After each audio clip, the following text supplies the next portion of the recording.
औज़ु बिल्लाहि मिनश शैतानिर रजीम बिस्मिल्लाहिर रहमानिर रहीम। अल-ग़दीर चैनल की जानिब से इसरार हुसैन शादर खिदमत है।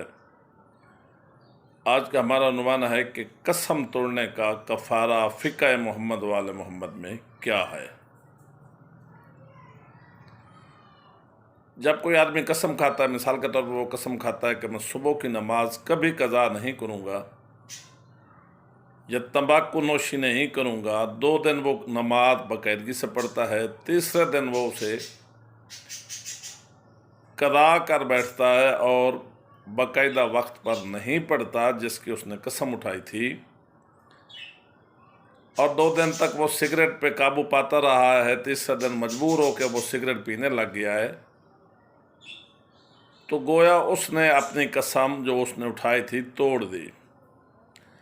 फ़िक़्ह मोहम्मद वाले मोहम्मद में कसम उठाना और तोड़ देना कोई मामूली बात नहीं है। इसका कफ़ारा 3 सूरतों में अदा किया जा सकता है। नंबर 1, जो कसम तोड़ रहा है एक ग़ुलाम रिहा करे।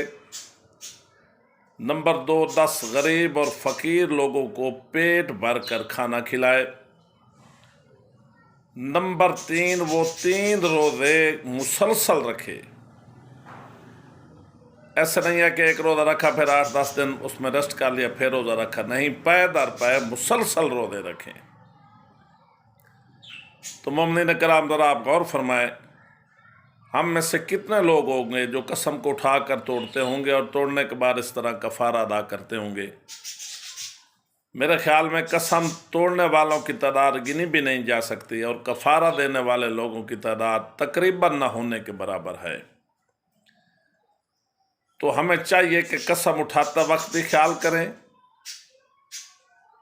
ऐसी कोई कसम न उठाएं जिस पे हम पूरा न उतर सकें, और जो कसम उठाई जाए और तोड़ चुके हैं कोशिश करें उनका कफ़ारा अदा करें। अगर कफ़ारा अदा करने के काबिल नहीं है तो अल्लाह के दरबार में गिड़गिड़ा कर दुआ मांगें, आइंदा की तौबा करें और बख्शिश के लिए दुआ मांगें। मोमिन से अपील है कि बंदा नचीद, बंदा के बच्चों, बंदा के वालिदैन को अपने दुआओं में याद रखें। वस्सलाम।